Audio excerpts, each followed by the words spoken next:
अब ये जो किस्सा है, ये हमारी एक सब्सक्राइबर है गौरी जी। हिमाचल साइड की हैं, वो रामपुर में वो रहती हैं। सो एग्जैक्ट मैं उनका नाम रिवील नहीं करूँगा। अब बात ये आती है, उन्होंने बताया कि सूरज भाई ये जो किस्सा है ये मेरे भाई विक्रम के साथ हुआ था और उनके साथ इतना डरावना मोमेंट या इंसिडेंट हुआ था कि वो रात के टाइम इस बारे में वो कभी बात ही नहीं करते। उन्होंने बताया कि उनका भाई जो विक्रम है वो टैक्सी ड्राइवर है और वो शिमला और ये जो रामपुर है उस रूट पर वो टैक्सी ड्राइवर है। जी। वो रात को अपना ओवर टाइम भी करते हैं कभी कभी। तो उनकी फैमिली में उनकी एक माँ, साथ में उनके भाई और गौरी। माँ की तबीयत हमेशा थोड़ी ख़राब रहती है। तो उन्होंने बताया कि ये किस्सा हम विक्रम का ही डायरेक्ट सुनते हैं। तो विक्रम टैक्सी ड्राइवर है और वो अपना रात को रामपुर से शिमला, शिमला से रामपुर ये चलाते थे। तो एक रात की बात है कि उस रात उनकी वो लास्ट था काम कि हाँ भाई काम ख़त्म करके सीधा घर जाना है, क्योंकि माँ की तबीयत भी ख़राब थी, दवा भी लेना था और अगली सुबह उनको डॉक्टर के पास भी जाना था। तो एक फैमिली को वो छोड़े शिमला। अब उसके बाद वापस जब घर जाने को हुए तो उनके जो साथी जो थे उन्होंने बोला, यार भाई रात को अभी मत जाओ, इधर ही रुक जाओ, कल सुबह चले जाना। तो उन्होंने कहा नहीं भाई, मेरी माँ की तबीयत ख़राब है, मुझे जाना ही होगा। उस टाइम 11:15 हो रहे थे। फिर चलते चलते उनको करीब अप्रॉक्स 12 सवा 12 हो गए थे। तो नोगली जो है रास्ता है वहाँ पे शिमला में, नोगली, वहाँ पे एक बाऊ पड़ता है। जी। बाऊ बोलते हैं दोराहे को, जहाँ दो रास्ते मिलते हैं। हाँ। तो वो वहाँ पे जा रहे थे उस टाइम। और जब वो जो बाऊ होता है, जब वहाँ से वो ख़त्म होता है, एक रास्ता जाता है जंगल की तरफ, NH5 पड़ता है वो। वहाँ पे पता नहीं क्यों वो स्पीड तेज कर देते थे, मतलब उनको वो जो बाऊ था वो पसंद ही नहीं था। जब वो जाते हैं तो उनको क्या दिखता है कि जैसे हिमाचल में जो न्यूली मैरिड वुमेन होती हैं वैसा पूरा ड्रेसअप, वो साइड में खड़ी है एक जी। औरत। वो सोचते हैं कि इतनी रात को ये औरत यहाँ अकेली क्या कर रही है, शायद इसको कोई मदद चाहिए। वो गाड़ी को धीरे करते हैं, विंडो अपना नीचे करते हैं, पूछते भी हैं कि क्या हुआ बहन, इतनी रात को यहाँ क्या कर रही हो। तो बोलती भाई रुक जा, मुझे रामपुर जाना है। जब वो फ्लैश लाइट जब उसके ऊपर फेस पे पड़ती है ना थोड़ी, तो वो क्या देखते हैं कि वो औरत नॉर्मल नहीं थी। फेस इतना मतलब ढका हुआ था और आंखें जो थी, आंख नहीं था, सिर्फ काले गड्ढे थे। ओ। अब ये देखते ही मतलब उनको लगा, क्योंकि जो उनकी माँ ने बताया था बट क्लियर नहीं बताया था, वो दोस्त यार से जो सुनते थे कि नोगली के पास वो जो रास्ता है वहाँ पे कुछ है, बट वो जी। यकीन नहीं करते। तो वो तुरंत वहाँ से गाड़ी स्पीड करके भगाते हैं। लेकिन उनको ऐसा लगता है कि उनकी कार के अंदर पीछे वाली सीट पे कोई बैठा है। अचानक वो थोड़ा भारी हो जाता है और अचानक से कार एकदम ठंडा हो जाता है। ओ। जबकि नवंबर का महीना था, ठंडी वैसे भी थी बट वो ठंडी नहीं थी नॉर्मल जो वो ठंडी लगती है। नॉर्मल ठंडियों वाली ठंडी नहीं हाँ, थी। वो डर वाली ठंडी थी, जैसे हम डर जाते हैं तो हाथ पैर कैसे कांपने एकदम ठंडे हो जाते। हाँ हाँ। पूरे कार में उनको वैसा ही लगा, लेकिन वो रुके ही नहीं। मिरर में देखा तो पीछे कोई भी नहीं है, लेकिन उनको साफ साफ दिख रहा था कि सीट पे वो निशान बने हुए हैं बैठे होने का। वो भागते भागते सीधा, जब तक वो रामपुर बाजार के पास नहीं पहुंचे अपने घर, तब तक वो भागते रहे। तुरंत गाड़ी रोकी, लॉक किया, बाहर निकले, घर पे गए और बिना कुछ बोले चुपचाप अपने कमरे में जाके सो गए। जी। उनको लगा कि हाँ मैं बच गया हूँ। हम्म। लेकिन जब अगली सुबह उनकी माँ आती उन्हें उठाने के लिए कि उठ जा, कितनी देर तक सोएगा, इतना बोल के वो चली गई काम करने किचन में। जब वो अपना कपड़ा उठाते हैं, टी शर्ट जब निकालते हैं, तो क्या देखते हैं मिरर में कि पीठ पे और सीने पे उंगलियों के निशान हैं पूरे ब्लू कलर के। जैसे कोई किसी को अगर टाइट एकदम पकड़े रहो हाँ हाँ तो हाँ। पूरा ब्लू ब्लू निशान पड़ निशान जाता है। पड़ जाता है। सेम वैसा ही निशान उनके पूरे बॉडी पे था। अब ये देख के उनको थोड़ा डर भी लगा, लेकिन उन्होंने घर में किसी से नहीं बताया। फिर वो अपने काम पे चले गए। माँ को डॉक्टर के पास भी पहले लेकर गए, फिर अपना उधर से उधर काम पे चले गए। अब ये रात तो हो गई, लेकिन फिर जब वो आए शाम के वक्त तो उन्होंने क्या देखा कि उनके रूम के कोने में एक रेड कलर का दुपट्टा वहाँ पे गिरा हुआ था, जैसे गीला था वो। जी। उन्होंने देखा दूर से ही बट उसको छुआ नहीं। उन्होंने कहा कि ये दुपट्टा किसका है, शायद हो सकता है गौरी का हो, मतलब उनकी बहन का। जी। उन्होंने नहीं छुआ।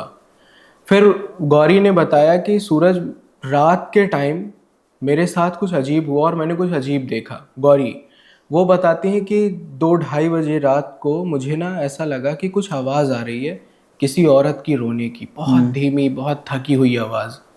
जब वो किचन में जाती हैं, लाइट ऑन करती हैं, तो क्या देखती हैं कि किचन में कोई नहीं है, लेकिन चूल्हे पे चाय चढ़ी हुई है और वो खौल रहा है चाय। ओह, और कोई नहीं बना रहा है? कोई नहीं बना रहा, कोई भी नहीं है।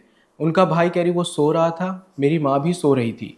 वो सीधा गई माँ के पास और बताया कि माँ किचन में तो कोई नहीं है, लेकिन चाय कौन बना रहा है और मुझे थोड़ी रोने की भी आवाज़ सुनाई दी। तो उनकी माँ को शक हुआ। उनके चेहरे पे एक ऐसा डर था जैसे हम जानते थे उसके बारे में, लेकिन जब कोई चीज़ किसी और साथ होता है तो चेहरे पे एक डर होता है। सेम वैसा ही उनकी माँ के चेहरे पे था। अब वो कहती कि बेटा ऐसा है कि विक्रम से पूछना पड़ेगा कि कल रात को उसके साथ क्या हुआ था। ओह। नेक्स्ट मॉर्निंग जब उनकी माँ उनको बैठाती हैं, विक्रम को पूछती हैं बेटा ये बता कि कल रात को क्या क्या हुआ था तेरे साथ, या उसके पहले क्या हुआ था, कुछ अजीब चीज़ बता। तब उसने पूरा डिटेल में सारा किस्सा बताया। ये सुनकर माँ मतलब एकदम हैरान हो गई कि बेटा तेरे पीछे बांध लग गई है। क्या लग गई है? बांध। ओके। ये कोई भूत की कहानी नहीं है। हाँ हाँ। भूत असल में क्या होता है, वो भटकते हैं, लेकिन हिमाचल में जो बांध होता है यानी कि वो बंधी हुई, वो किसी एग्जैक्ट एक स्पेसिफिक लोकेशन पे वो बंध जाती है जी। किसी का इंतज़ार करते हुए, या फिर जैसे उसकी इच्छा पूरी नहीं हुई तो वो उस जगह पे वो उधर ही बंधी रहती है अपना इंसाफ के लिए कि कोई आए मेरी बात सुने। जब तक उसे इंसाफ नहीं मिलता वो उधर ही रहती है। तो इसको बोलते हैं बांध। और जब ये किसी के घर पे आती है तो वो अकेले नहीं जाती है, किसी न किसी एक फैमिली मेंबर को वो लेके ही जाएगी। अरे। ये होता है। अब जब ये सुना तो विक्रम भी एकदम परेशान कि अब क्या करें। तो उनकी माँ ने कहा कि हमें देवकोट चलना होगा। जी। नेक्स्ट मॉर्निंग वो देवकोट गए। देवकोट यानी हिमाचल में पवित्र एक मंदिर होता है, देवता का एक कमरा होता है, कोट। अब वहाँ पे गए तो वहाँ पे एक बुजुर्ग गुर थे। गुर यानी वहाँ के पुजारी, भगत जो बोलो आप, वो थे। तो वहाँ पर जब वो गए तो वहाँ पे ना उस कमरे में वो खेल होता है। खेल यानी देवता का खेल। जी, जब देवता गुर, आते हैं। हाँ, जब गुर के ऊपर देवता आते हैं तो वो खेल जो होता है उसको बोलते हैं। ये परंपरा है हिमाचल में बहुत पुरानी। जी। वहाँ पे उनको बोले कि जाना होगा। जब वो वहाँ पे गए लेकर, जो जैसे ही वो बोलते हैं कि मेरे भाई ने, उनकी बहन भी थी, माँ और सब लोग गए थे। जब वो वहाँ पे गए तो क्या देखते हैं कि उनका भाई जैसे ही कदम रखता है अंदर, सीधा सीधा पूरा लेट जाता है वो उधर ही। लेटने के बाद ऐसा तड़पता है जैसे उसको करंट मार दिया हो। अरे। पूरा वो एकदम तड़पते रहते हैं। तभी वो जो गुर होते हैं उनके ऊपर तुरंत देवता आ जाते हैं, फिर वो नॉर्मल नहीं रहते। और कहते हैं ऐसा कि हिमाचल के हर गांव में अलग अलग देवता है, हर गांव के अलग अलग देवता होते हैं और सबके गुर होते हैं जो कि उनके माध्यम होते हैं, जो कि नॉर्मल इंसान नहीं देख सकता, लेकिन वो गुर देख सकता है। जी। अब जब उन्होंने देखा तो उनके हाथ में तलवार थी और तलवार को लहराते हुए वो गुर बोलते हैं कि छोड़ दे इसे, ये मेरा बंदा है, इसके ऊपर तू सोच मत कर। सोच का मतलब होता है जैसे कि गंदगी, या इसको अपवित्र मत कर। जी। क्योंकि अगर कोई निगेटिव एंटिटी हमारे बॉडी में आती है तो एक तरीके से हम अशुद्ध हो जाते हैं। तो वो चीज़ उसको बोलते हैं। बट वो चिल्लाती रहती है। बाहर लगा हुआ था, छत्तर लगा हुआ था, पवित्र छत्तर जो होता है वो लगा हुआ था। देवता कुछ देर तक शांत रहते हैं, फिर वो बोलते हैं उनकी माँ से कि ये तुम्हारे बेटे को छोड़ेगी नहीं बांध, क्योंकि इसको तुम्हारे बेटे से कुछ चाहिए। बोलते हैं कि क्या चाहिए, क्या अब ये तुम्हारा बेटा ही पूछेगा। फिर उन्होंने विक्रम से बोला कि बेटा तू इससे पूछ कि इसे क्या चाहिए। तब उसने बताया बांध ने कि असल में उसका नाम था कमला, जिसकी 3 साल पहले शादी हुई थी जी। रामपुर के गांव में। और वहाँ पर मतलब कि जब उसकी शादी हुई तो उसके पिता ने दहेज कम दिया था, गरीब परिवार से थे। अब दहेज कम मिला तो उन्होंने बताया कि मेरी सास जो है वो मुझे बहुत मारती थी, मेरा पति शराब पीकर मुझे मारता था और हमेशा यही कहता, उसकी सास भी यही कहती कि तेरे बाप ने धोखा दिया है, दहेज तूने कम दिया है। अरे। उसको मारते पीटते। फिर एक दिन ये लोग मुझे बहला फुसला कर लेकर गए, कहे कि आओ चलो हम तुम्हें मायके छोड़ के आते हैं। अब कमला को लगा कि हो सकता है कि धीरे धीरे सब सुधर रहा हो, तो कहें कि वो उसको लेके गए और उसी नोगली के पास जहाँ पे दो रहा था वहाँ पे उसको लेके गए। बगल में खाई थी, सतलज नदी का वो पूरा था जी। वहाँ पे उसको लेके गए, बोले कि चल उतर, यहाँ पे बेटा तुझे बस मिलेगी। बोले ठीक है, वो उतर गई। वो इंतज़ार, वो भी साथ में ही थे कि वो अचानक से उसको दिखाने के बहाने उसको खाई में ही धक्का दे देते हैं। जी। अब वो कहे कि मैं चिल्लाती रही, हमेशा रात भर मैं इंतज़ार करती रही कोई आए कोई आए, लेकिन कोई नहीं आया, यहाँ तक कि मेरी बॉडी भी नहीं मिली। और आज वो इंसान अपने घर पे आराम से खुश है, हंसी मजाक कर रहा है, रह रहा है, और मैं यहाँ पे तड़प रही हूँ। तो अब गुर ने कहा कि बता फिर तुझे क्या चाहिए। तो उन्होंने कहा कि देखिए मुझे इंसाफ नहीं चाहिए, मैं केवल इतना चाहती थी, मैं 3 साल से वहीं पर हूँ नोगली के उस वहाँ पे एनएच के पास, कि मुझे कोई सुने, मेरी बातों को कोई समझे, लेकिन सब मुझसे डर के भाग जाते थे। लेकिन ये इंसान नहीं डरा, इसने मुझे देखा, बात किया, और इसीलिए मैं इसके साथ आ गई। लेकिन उसने तो ऐसा कुछ नहीं बताया कि उसने किसी से बात की? नहीं, जब वो पूछा था ना कि हाँ कहाँ जाना है आपको, बस वही हाँ, उतनी ही क्योंकि बात। लोग वहाँ पे जैसे जानते हैं कि यहाँ पे कुछ लगता है, अब जैसे ही कोई औरत दिखी या कुछ ऐसा तो वो तुरंत सीधा भागते। उसने रोका भी कार, फिर पूछा भी, और फिर लगा कि कार पे कोई बैठा है ऐसा। अब ये चीज़ जब हुई तब वहाँ पे उन्होंने कहा कि अच्छा इसे इंसाफ नहीं चाहिए, मतलब फिर ठीक है तुम बता कि वो इंसान कौन था जिसने तुझे मारा था। जी। तब उसने बताया कि उसका नाम राकेश है और उसकी रामपुर में ही किराने की दुकान है, और उसके घर के पीछे वाले हिस्से में उसमें लाल चूड़ी मेरी है टूटी हुई, और वो आज भी है। तो कहे कि अच्छा। अब इसके बाद क्या हुआ कि बोले कि ठीक है इसका हम लोग आगे निवारण करते हैं। फिर वो जो देव कोठ में ही वो जो कमला थी उसकी आत्मा उधर ही थी। अब इसके बाद क्या हुआ कि जो विक्रम था उसको ये लगा कि अब इसको इंसाफ दिलाना चाहिए। उसने पुलिस कंप्लेंट भी की बट किसी ने नहीं सुना। फिर उसने एनोनिमस कंप्लेंट किया अज्ञात कि 3 साल पहले कमला देवी की, या जो कमला थी उसकी मौत हुई थी, लेकिन वो एक्सीडेंट नहीं था, उसे मारा गया था। साथ में जिसने उसको मारा उसका नाम राकेश है और वो किराने की दुकान पे रहता है। अब ये चीज़ें हुई और उसके घर के पीछे वाले हिस्से में लाल चूड़ी है। पुलिस ने सोचा कि अरे ऐसे ही होगा, कोई मतलब नहीं, लेकिन अब ऑफिशियली तो वो एफआईआर तो था उसमें जी, तो पुलिस तो लेना है। हाँ तो करना था। लेकिन वहाँ पे और साथ में ये भी बोला कि सतलज में गोताखोरों को उतारो और वहाँ पे चेक करो, क्योंकि उसकी वहाँ पे बॉडी थी कमला की। लेकिन जब ऑफिशियली ये था तो वो लोग जब गए पुलिस वाले चेक करने के लिए, लेकिन कोई भी बॉडी नहीं मिली, तो उनको लगा कि लगता कोई फर्जी ही था, इसलिए केस फिर से बंद कर दिया गया। और उन्होंने जो धक्का दिया था वो गलती से बोल दी कि अरे हमने ये चीज़ जानबूझ के नहीं किया है, वो एक्सीडेंट से वो गिर गई है नीचे, तो केस उधर ही बंद हो गया था। अब जब ये चीज़ जब विक्रम को पता चला तो उसने लिख दिया, उसने देखा भी कि हाँ ये आदमी मेरे पड़ोस का ही है विक्रम, जो राकेश था। उसने कहा कि उस टाइम उसे इतना गुस्सा आया कि उधर ही पकड़ के साले को इतना मारूं, लेकिन मेरे पास कोई सबूत नहीं था, ना ही कुछ ऐसा था, क्योंकि पुलिस जो होती है उसको सबूत चाहिए। वो गुर की बातों में आकर या फिर ऐसे किसी भी कही बातों पे वो यकीन नहीं करती।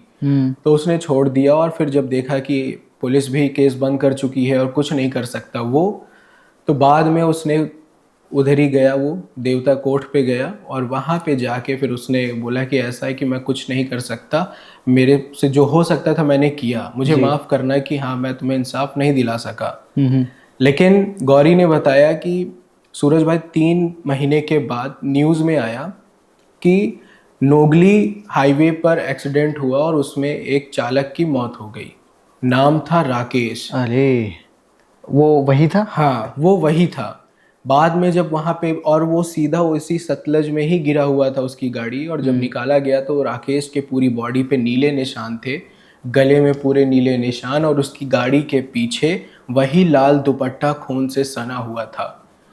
पुलिस भी कंफ्यूज्ड थी कि ये चीज़ आखिर हुआ तो हुआ कैसे। जी। बाद में जब गौरी ने अपने भाई विक्रम को बताया तब उसे पता चला कि हाँ ये चीज़ राकेश का ही, क्योंकि उसके सपने में वही कमला आके उससे बोली थी कि भाई अब मैं जा रही हूँ। लेकिन कहते हैं कि उसको इंसाफ मिला कि नहीं मिला, लेकिन भाई मैं जो आपको ये स्टोरी सुनाया हूँ, ये आप यूट्यूब पे सर्च करना कहीं पे भी, ये रियल है कि आज भी हिमाचल में शिमला और जो ये रामपुर है, जो नोगली जो है एनएच, वहाँ पे आज भी लोग रात को 12 बजे के बाद अकेले नहीं रुकते हैं। और वहाँ पे कहते हैं कि वहाँ पे आज भी एक नवविवाहित औरत की आत्मा दिखती है और वो गाड़ी रोकती है। मतलब आज भी ये रियल इंसिडेंट है। आप कमेंट में बताना भाई को कि ये रियल है या फिर फेक।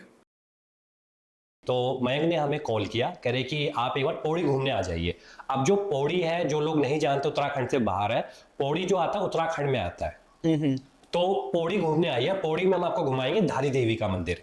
तो हमने कहा कि चलो आते हैं, कि धारी देवी मंदिर हमने देखा है तो श्रीनगर में आता है धारी देवी का मंदिर, जिनको कि चारों धामों की रक्षक देवी भी माना जाता है। तो उन्होंने हमें वहां के लिए बुलाया, तो हम पौड़ी पहुंच गए। तो वो एक्चुअल में टैक्सी चलाया करते हैं। जैसे पहाड़ों में आजकल बिलारो टाइप की टैक्सियां चलती है काफी बड़ी, वो चलाया करते थे। तो हमें इसकी भी दिक्कत नहीं थी ट्रैवलिंग की। तो जैसे हम कोटद्वार पहुंच गए तो वो पहले से ही वहां मौजूद थे। तो उसके बाद वो हमें धारी देवी को घुमाने के लिए लेके गए। जिन्होंने धारी देवी घुमा हुआ है बहुत अच्छी बात है, जिन्होंने नहीं घुमा हुआ है उनके बारे में थोड़ा हम बता देते। जो धारी देवी है वो 3 बार रूप बदलती है अपना। अगर आप उनको सुबह देखोगे तो उनका जो फेस दिखेगा वो दिखेगा एक छोटी सी लड़की की तरह। अच्छा। हाँ जी। और अगर आप उनको दोपहर को देखोगे तो उनका फेस दिखेगा एक यंग लड़की की तरह, जो जवान लड़की होती है। और अगर आप शाम के टाइम उनका फेस देखोगे तो एक फेस दिखेगा अपनी माँ की तरह, जैसे बुजुर्ग महिला होती है। तो 3 बार वो फेस बदलती है। तो इसलिए डेली बेसिस पे देखा जा सकता है। डेली बेस पे देखा जा सकता है। अगर आप उनको सही तरीके से मानते हो तो तीनों चीजें आपको दिखाई देगी। और उनके बहुत सारे चमत्कार उनके होते ही रहते हैं। तो हमने उनके दर्शन किए। दर्शन करने के बाद हम थोड़ा सा आगे ट्रैकिंग पे चले गए। तो हम ट्रैकिंग पे चले गए तो बहुत एक हाइट की जगह थी, वहां पर हम जाके बैठ गए। तो अपने साथ हम कुछ खाने पीने का सामान और चाय चुई लेकर गए हुए थे। तो हम वहां पर बैठ गए। तो पहले हमारी बातचीतें शुरू हो गई, जैसे सिंपल बातचीतें शुरू होती है कि देवी देवताओं के बारे में, उसके बारे में बातचीत शुरू हुई। थोड़ी देर के बाद हमने उनसे पूछा कि मयंक जी, आप तो इधर घूमते ही रहते हो, तो क्या आपके साथ कभी कुछ ऐसा हॉरर टाइप का कोई इंसिडेंट हुआ है या कभी ऐसी कुछ घटनाएं हुई है आपके साथ? तो उन्होंने कहा कि मेरे साथ एक पर्सनल घटना हुई है। तो हमने कहा पर्सनल आपके साथ हुई है? कह रहे हाँ। तो हमें कब हुई? तो उनकी एज अभी होगी 43-44 ईयर्स। लेकिन उस टाइम उन्होंने कहा मेरी एज थी 18 से 19 साल की एज थी। और उस टाइम मैं यहाँ नहीं रहता था सिटी में, मैं अपने गाँव रहा करता था। यानी गांव में कुछ हुआ था? गाँव में उनके साथ कुछ हुआ था। तो हमने कहा कि चलिए बताना शुरू करिए, क्योंकि हमें तो ये जानना बहुत अच्छा लगता है। तो उन्होंने बताना शुरू किया मयंक जी ने कि जब मैं 18 से 19 साल का था तो उस वक्त मेरे पिताजी थे, मेरी माताजी, मेरे दादा दादी, हम साथ ही गांव में रहा करते थे। तो जो पहाड़ के गांव हुआ करते हैं वो ज़्यादा मकान नहीं होते, वहाँ पे ज़्यादा 20-30 मकान हुआ करते हैं। और वहाँ पे जो खेत होते हैं वो सीढ़ीनुमा होते हैं। एक खेत है तो एक खेत इसके ऐसे खेत हुआ करते हैं। कुछ खेत आपके गाँव में होंगे और कुछ जो खेत होंगे आपके, वो खेत होंगे नदी के पास। तो मतलब वो गांव से आपके लगा के चले 2-3-2.5 किलोमीटर आगे होंगे। दूसरी दिक्कत क्या होती है खेतों में? पानी लगाने की, कि खेतों में पानी लगाना होता है। अब पानी लगाने का टाइम दिन में नहीं होता, पानी का जो प्रेशर होता है वो रात को अच्छा होता है। तो हर कोई क्या चाहता है कि मेरे खेतों में ज्यादा पानी जाए जी। तो उसके लिए वो क्या करते हैं कि लगभग 3 या 4 बजे रात को वो खेतों में पानी लगाने के लिए जाया करते हैं। तो कह रहे कि जो मेरे पिताजी थे उनके जैसे कि पैरों में दर्द रहता था, दादाजी की उम्र हो चुकी थी, तो मुझे ही पानी लगाने जाया करता था, कि मैं ही पानी लगाने जाया करता था। लेकिन कहते हैं कि लगभग सितंबर के आसपास का वक्त रहा होगा, हम जिनको हम मुंह बोला चाचा कहते थे, वो पानी लगाने गए और वो लौट के नहीं आए। जब वो लौट के नहीं आए तो सुबह हो गई, 9-10 बजे का वक्त हो गया। तो सभी ने सोचा आए क्यों नहीं है, चलो चलते हैं, कई बार होता है। तो जब हम वो उनकी जो वाइफ थी, जो चाची मैं कहूँगा, चाची हमारे घर पे आई, उन्होंने हमें कहा कि यार तेरे चाचा नहीं आए हैं। तो हमने कहा कि क्या पता, ना मछलियाँ भी लोग बहुत पकड़ते हैं, देखा होगा जो पानी बहता हुआ मछलियाँ पकड़ने चले जाते हैं। तो गाँव में एक तरीका होता है कि चलो खेतों में पानी लगाने गए, किसी ने कहा भाई मछली पकड़ने चले, तो मछली पकड़ने चले गए। हाँ जी। और मछली पकड़ने गए तो वहीं पर ही अपना चूल्हा लगाया, पकाया पुकाया, खा के अपना फिर दोपहर तक घर आ गए। ऐसे बहुत से लोग करते हैं वहां पे। तो उन्होंने कहा कि थोड़ी देर वेट कर लीजिए, आ जाएंगे, क्या पता दोपहर तक आ जाएंगे। दोपहर भी हो गई, 12:30 बजे का वक्त हो गया, मगर चाचा जी नहीं आए। तो पिताजी ने कहा कि चलो चलते हैं। तो पिताजी के साथ करें मैं भी और जो चाची थी उनके साथ गांव के 2 लोग और हम चले गए जिस खेत में। तो उनका खेत कह रहे लगभग 3-3.5 किलोमीटर आगे था, जंगल के बीच में था उनका खेत, जंगल के बीचों में खेत था। तो जब हम वहां खेतों के सामने हम पहुंचे तो हम क्या देखते हैं, जो चाचा जी है वो लहू लुहान पड़े हुए, खूनी खून निकला हुआ उनका, ऐसा जैसे मुंह पे बिल्कुल तीखा सा कुछ लगा हो, पैरों में तीखा लगा हो, हाथों में बिल्कुल तीखापन लगा हो, खरोच का खरोच ऐसी खरोचे है बिल्कुल। अब जब खरोचे देखी गई तो पहली बारी में तो ये लगता है कि जैसे किसी ने बाघ ने हाँ, या किसी रिक ने, क्योंकि कहते हैं रिक भालू वो भी इंसान को मारता है, तो बिल्कुल नाखून मारता है। तो सब उनको उठाकर लेकर आए। तो जिस टाइम की वो बात बता रहे 18-19 साल पहले, जब वो कह रहे हैं कि 18-19 साल का था, उस टाइम ना डॉक्टर नहीं हुआ करते थे, वैद्य हुआ करते थे, जैसे आज भी गाँव में वैद्य होते हैं।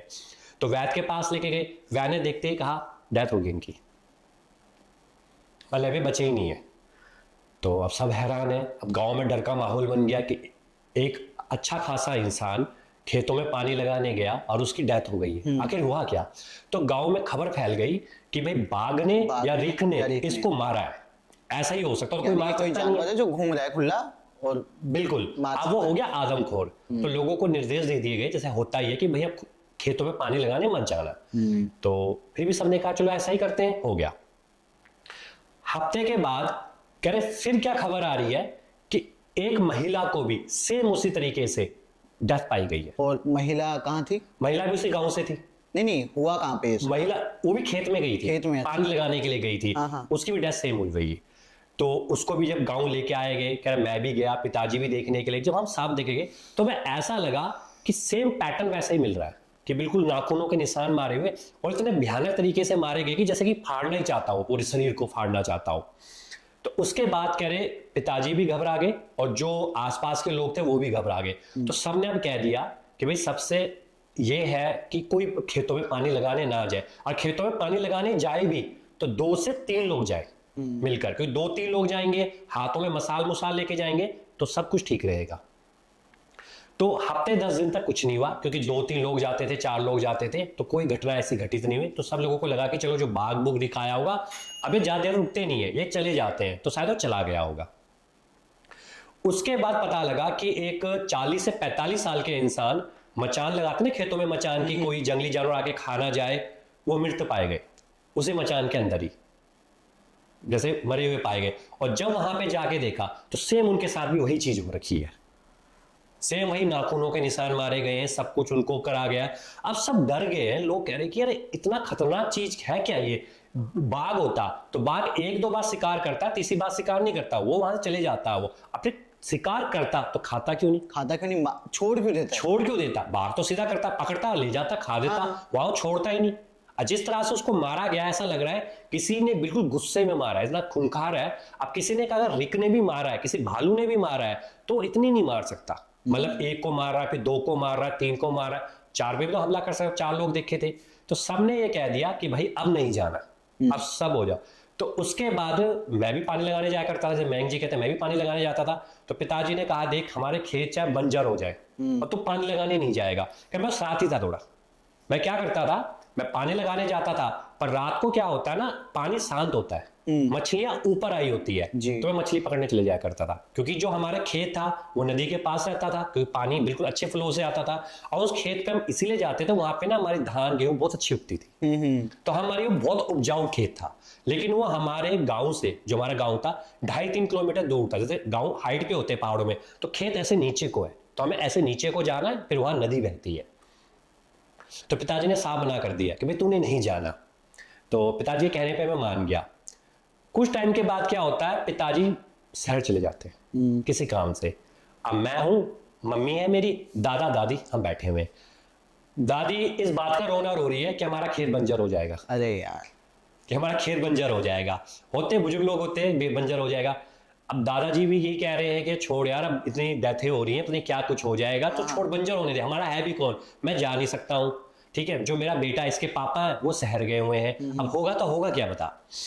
तो दादी मेरे से जिद करने लग जाती है कि एक काम कर, तू जा खेत में पानी लगाने, जा तू चले जा खेत में पानी लगाने। मैं शरारती तो था, पर मैं डरता भी नहीं था इन चीजों से। मुझे लगता था कि ये चीजें होती नहीं है, डर किस चीज का, मैं तो हर बार जाता हूँ। तो मुझे तो मौका भी मिल गया था, पिताजी है नहीं है, तो मैंने सोचा मैं पक्का खेत में पानी लगाने जाऊंगा। अब तो पक्का जाऊंगा, मौका बहुत बढ़िया है। तो मम्मी ने मेरा समझाया। अब उस टाइम फोन तो होते नहीं थे, कह रहे कि चलो पिताजी को फोन कर दिया जाए कि भाई ये मान नहीं रहा है। तो माँ ने मेरा बहुत समझाया, मम्मी ने, कि भाई मत जा। पर मैंने कहा नहीं माँ, मैं तो जाऊंगा, मेरे को जाने दे, कुछ नहीं होता है। अब तो वैसे भी हमले हो नहीं रहे, 1.5 महीने का वक्त गुजर चुका है, कुछ तो हो नहीं रहा ऐसा। तो माँ कहते हैं जिद क्या होगा क्या, जा ले तू, तो दिन में जा। तो मैं कहता दिन में जाके मैं करूंगा क्या, दिन में तो सबका पानी लग जाता है, दिन में तो पानी आएगा ही नहीं खेतों में। तो कह एक काम कर, ठीक सुबह 5 बजे जा। मैं कह रहा 5 बजे भी जाके क्या करूंगा, सबके सब तो खेतों में पहुंच जाते हैं, मैं जाऊंगा रात के 2 बजे, क्योंकि उस टाइम कोई नहीं होता खेत में और पानी का फ्लो भी बहुत अच्छा है। तो वो कहती है कि एक काम कर, अपने दोस्त समीर को भी साथ ले जा। हाँ, मैं अपने दोस्त को भी ले जा। इतनी देर से मैं यही सोच रहा था कि हर कोई अकेला क्यों जा रहा है भाई, साथ में 2-3 लोग क्यों नहीं जा रहे। बिल्कुल, ये अच्छा आइडिया है वैसे, हाँ जी, साथ ले जाने कि वाला। साथ ले जा, कि समीर को भी ले जा।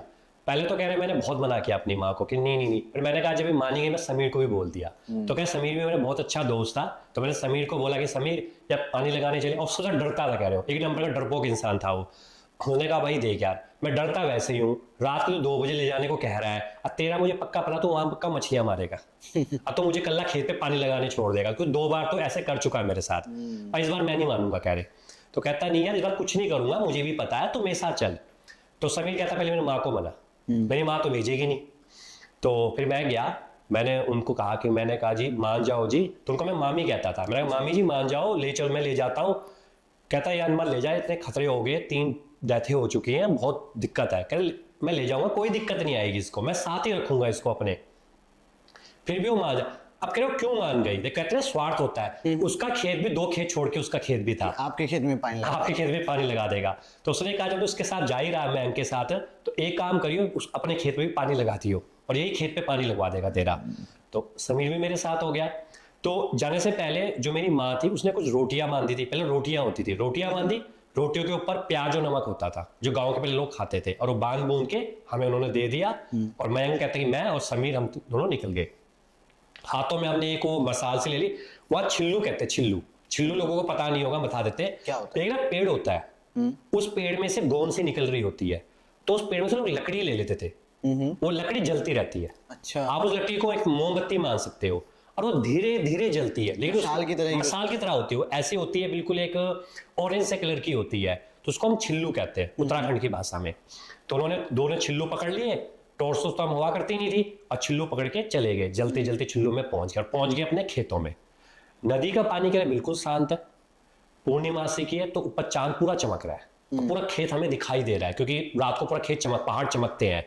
तो हम सबसे पहले मैं क्या करता हूं, पहले हम जाते हैं, समीर कहता भाई देख तू पक्का धोखा देगा, पहले मेरे खेत पे पानी लगा। तो कह रहे हम दोनों वहां जाते हैं, खेत में पानी लगाते हैं, और खेत में पानी लगाने के बाद मैं लौट के आ जाता हूं फिर अपने खेत में।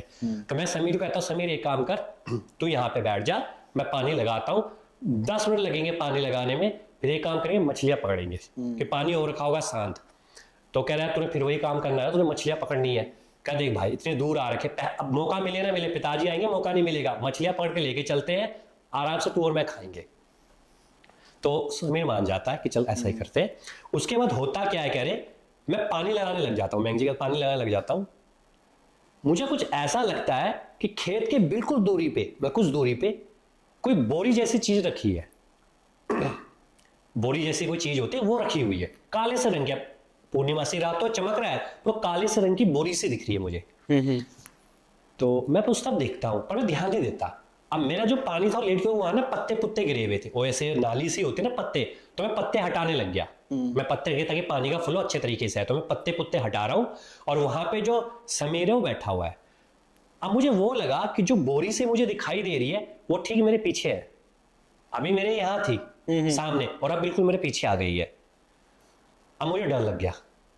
अब मैंने कहा ये जो बोरी सी मुझे दिखाई दे रही है, या तो ये कोई जंगली जानवर है, क्योंकि वहां पे जंगली जानवर बहुत होते हैं, या ये कोई रिक है, क्योंकि रिक भी काले रंग का ही होता है, वो भी ऐसा ही दिखता है, वो भी ऐसा ही होता है। और मेरे दिमाग में वो तीनों मौतें घूमने लगी कि ऐसा ही कुछ हुआ था। आज तो भाई तेरे सामने है वो। बिल्कुल। और समीर बैठा हुआ है। अब मैंने कहा मैं इसको बताऊंगा, ये पहले डरता है, अब इसको मैं बताऊंगा चीखने चिल्लाने लग जाएगा, तो उसको बता के कोई फायदा नहीं है। तो मैं चुप रहता हूँ, यहाँ पे खड़ा रहता हूँ, कुछ नहीं होता। मैं अब चुपचाप अपना पलकों पे, मेरी नजर वहीं है। अब मैं पीछे मुड़ के देखता हूँ, वहां बोरी नहीं होती, कुछ भी ऐसा कुछ है ही नहीं, वहां बोरी है ही नहीं है। तो मुझे लगा कि शायद यार मन का मेरा बहुत वहम हो रहा है, मैं वो चीजें बार बार याद कर रहा हूं, तो मैं चुपचाप अपना निकाल रहा हूं, और अब पानी हमारा अच्छा खासा फ्लो आने लग गया है। तो हम दोनों, मैं थक जाता हूं, तो समीर यहाँ बैठ गया है, मैं खेत के इस तरह बैठ गया हूँ, ठीक है। तो अपनी रोटियां जो बांधी थी कपड़े में खोली, मैंने 2 समीर को दी, 2 मैंने अपने आप ली, और हम दोनों रोटियां खाने लग गए। अब मैं क्या देख रहा हूँ, जहां से पानी आता है, नदी आता है, जैसे ना खेत बने होते, खेतों में से पत्थरों से एक बाढ़ सी की जाती है कि ताकि मेरा खेत है या तेरा खेत है, बाढ़ होती है पूरी की पूरी। तो मैं क्या देखता हूँ कि ना खेत के बाढ़ के उस तरफ मुझे ऐसा लगती है कि कोई एक ऐसी चीज है जो खड़े होकर हमें झांक रही है। जैसे खड़े होकर झांकता है ना कोई चीज, तो खड़े होकर मुझे हमें झांक रही है। तो मुझे लगता है ये पक्का रिक या भालू है। ये रिक या भालू है, हो ही नहीं सकता, कोई चीज है, और ये हम दोनों को देख रहा है, और ये पक्का हम पे हमला करने वाला है। तो मैं चुपचाप कहने जाता हूँ समीर के पास। मैं कहता समीर यार डरियो मत, तुझे मैं एक बात बताना चाहता हूँ। तो कहता तुम डराइयो मत, तो डराता बहुत है तू हर बात पे। मैं तेरे को डरा नहीं रहा हूँ, मुझे लगता है ना हमारे आसपास रिक या भालू है। बड़े आराम से जाके बताया उसने। हाँ बिल्कुल आराम से, और वो अच्छा भी होता है, ऐसे ही बताना चाहिए जो डरता हो इंसान। तो वो समीर कहता है तो झूठ बोलो, तो डरा रहा है मुझे। कह रहा मैं डरा नहीं रहा हूँ यार, तुझे मैं बताता हूँ। क्या डरा रहा है तू? कहते तो वहां देख तू। वो वहां देखता, वहां कुछ होता ही नहीं है, ऐसी कोई चीज ही नहीं होती। तो कहता तो डरा रहा है ना मयंक, तू हर बार से डराता है मुझे, तभी मैं तेरे साथ नहीं आता हूँ कभी। तो वो कहता है मैं डरा नहीं रहा हूँ, मैं देख रहा हूँ। तो वो कहता है कि अगर है तो कहाँ गया, अगर होता तो यहीं होता ना। तो वो कहता है नहीं है। तो अब मयंक सो कहते हैं कि मुझे लगता है कि सर मेरा मन का वहम है, मैं कुछ ज्यादा ही सोच रहा हूँ। तो चुपचाप वहां पे जाके बैठ जाते हैं। यहां से अब समीर क्या कह रहा है, समीर मयंक के पास आता है धीरे से और कहता है मयंक एक बात बताऊं तेरे को। कह रहे क्या करे? कह रहे पीछे ना मुझे कोई आदमी सा दिख रहा है। अब समीर कह रहा है। अब समीर कह रहा है कि भैया तेरे पीछे ना मुझे आदमी सा दिख रहा है कोई। तो मयंक कहता है यार आदमी सा दिख रहा है? कह रहा हाँ। कह रहा भाई वो आदमी नहीं है और एक है, क्योंकि वो भालू ऐसे आदमी जैसा ही दिखता हो जब खड़ा होगा अपने आप पे, तो वैसी है। तो अब समीर कह रहा है उसकी हालत खराब हो गई है, अब वो रो रहा है, रोने जैसी हालत होगी उसकी। अब मैं कह रही कि मैं तो चुप था, डर मुझे भी लग रहा है, रोना मुझे भी आ रहा है, पर मैं चुप इसलिए कह रहा मैं रोने लग गया तो पागल हो जाएगा रो रो कर, और फिर वो पक्का हमला करेगा। कि जब जानवर को लगेगा, उनके मन में था कि जानवर को लगेगा कि भाई अगर ये डर गए तो इन पे हमला जरूर होगा। तो मैं कहता हूँ यार कुछ नहीं होता, हम दो हैं, दो पे हमला नहीं करेगा, तू शांत रहे। तो वो कहता है कि ऐसा ही करते हम। मैं कहता हूँ देख हम ऊपर तो भाग नहीं सकते क्योंकि अब हमारा गांव ऐसे में है, अगर हम ऊपर की ओर भागेंगे ये हमें मारेगा, हम इधर को भागेंगे तो भी मारेगा। अब एक काम कर, उस टाइम घड़ी तो होती नहीं थी कह रहे, तो लोग ऊपर ही आसमान देखते थे। तो कह रहा मुझे लगता है कि हम निकले हैं तो 3:30-4 बजे के आसपास का वक्त होने वाला है, दिन खुलने वाला है। जैसे ही दिन खुलेगा उजाला होगा, जो भी ये रिक रुके भाग जाएगा, तो हम बच जाएंगे। तो यानी कि थोड़ी देर के लिए यहीं रहते हैं, शांति से इंतजार करते हैं। तो कह रहे कि समीर रोने लग गया था, मैंने उसको बैठाया आराम से और हम बैठ गए दोनों के दोनों। कुछ देर के बाद क्या होता है, समीर चुपचाप हो जाता है, ना ही अब वो रो रहा है ना ही कुछ कर रहा है, बस वो एक टक उस तरफ देख रहा है, मेरे जो पीछे एक टक देख रहा है। तो उसके बाद कह रहे मैं जो कह समीर को बोलते कि भाई तुझे होगा क्या, तू क्या देख रहा है, तू एक टक। वो कुछ नहीं बोलता, वो चुपचाप है, एक टक देख रहा है। तो उस टाइम क्या होता है मैं जैसे कि पीछे में देखता हूं, जब मैं पीछे की ओर देखता हूं तो मुझे ऐसा लगता है कि कोई भारी सी चीज ने मेरे पीठ पे हमला किया हो। और कुछ हुआ है या हाँ, बस फील हुआ है? फील हुआ पहले फील हुआ है। तो जब मैं पीछे की ओर ऐसा जब फील हुआ है तो मुझे ऐसा लगा जैसे किसी ना कांटे वाली चीज ने तीखे से मुझे मारा हो, पीछे से तीखे से करा हो। तो जब कह रहे मैं पीछे मुड़ के देखता हूँ और अपना हाथ लगाता हूँ तो उसे ब्लड होता है। मतलब सच में हुआ है? सबसे हुआ है। अरे उसमें ब्लड सा होता है, हल्का हल्का मुझे ब्लड सा लगता है। तो मुझे ऐसा लगता है कि हो सकता है कि कटीली झाड़ी में ऐसे पीछे पीछे कोई कांटे की चीज होता थी ना, कि जानवरों से बचाने के लिए लोग अपने खेतों के चारों तरफ कटीली झाड़ियां रख देते थे। वो रखते हैं। तो मुझे लगा कि शायद अंधेरे का वक्त है ना, दिख नहीं रहा, तो मेरा कुछ पीट फूट लग गई होगी झाड़ियां में। मैं देखा झाड़ियां पीछे होती है, तो मुझे लगता है ऐसा झाड़ियां लगी मेरे, मतलब ऐसा कुछ हुआ नहीं है।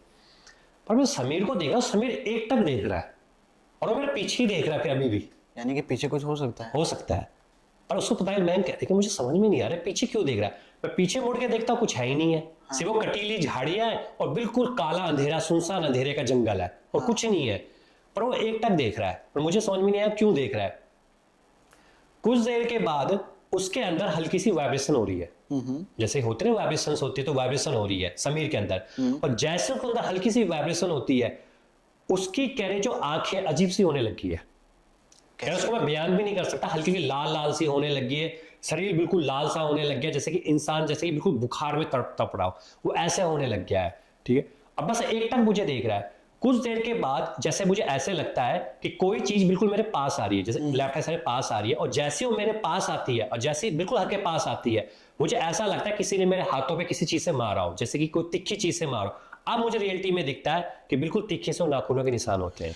यहाँ पर पता है अजीब क्या है? अजीब ये है कि उनको फील हो रहा है, खून भी आ रहा है, लेकिन पता ही नहीं लग पा रहा है कि कर कौन रहा है। बिल्कुल, ये अजीब है। हाँ जी, उनको कह रहे मुझे पता ही नहीं लग रहा, और जब मैं देखता हूँ तो पूरा ऐसा लगा ऐसे पूरा चीर दिया हो, मांस ऐसे चीरा गया हो, बिल्कुल इस तरह से चीरा गया मांस था उसमें। कह अब मैं डर गया, अब मुझे लग गया कि नहीं ये कुछ तो है, ये रिक नहीं है, हाँ, ये भालू नहीं। अगर रिक होता तो मुझे सामने दिखता और हम दो पे हमला ना करता। ये कोई ऐसी चीज, को मेरे कह रहे कि जो दादी थी वो भी बताया करती थी कि भाई देखा कर पूर्णिमासी की रात को 2 से लेके 5 बजे के बीच को और नदी के पास को, क्योंकि ना ऐसा होता है कि जो नदियां होती है ना गांव में, वहीं शमशान घाट भी होते हैं। हाँ, क्योंकि नदी के पास शमशान घाट होते हैं तो वहीं लोगों को जलाया भी जाता है। तो कह रहा अब मुझे लग गया कि ये कोई ऐसी चीज है जो चीज खतरनाक है। अभी वो चीज नहीं जो मैं सोच रहा हूं, तो मैं करूं तो करूं क्या, मुझे समझ में भी नहीं आ रहा। कुछ देर बाद समीर वहां पे गिर के बेहोश हो जाता है। पहले वो कांप रहा था, आंखें लाल हुई, शरीर लाल हुआ और वो जाके बेहोश हो गया, बिल्कुल बेहोश गिर गया। अब कह रहे मैं 2 दफा फंस गया। दोस्त मेरा बेहोश पड़ा हुआ है, एक ऐसी चीज है मैं भाग सकता नहीं, मैं ऊपर भागूंगा नहीं, ऊपर भागूंगा तो तब भी मरूंगा मैं, नदी के पास जाके करूंगा क्या, नदी में डूबूंगा ही मैं, क्योंकि नदी का बहाव उस टाइम रात को बहुत तेज ऊपर उफान मार रहा होता है। मैं कुछ नहीं था क्योंकि हमारा खेत ऐसे था, ऊपर जाऊंगा तो जंगल और नीचे जाऊंगा तो नदी। मैं फंसा पड़ा हूँ और दोस्त सामने बेहोश पड़ा हुआ है, तो मैं करूँ तो करूँ क्या। उसके बाद मैं फिर से इधर उधर देखता हूँ, कुछ नहीं दिखता। जो मेरा होता मुझे जो जलता वो भी बुझ गया। अब सिर्फ हमें पूर्णिमा से चांद की रोशनी उसी में चमक रहा है, हर चीज चमक रही है।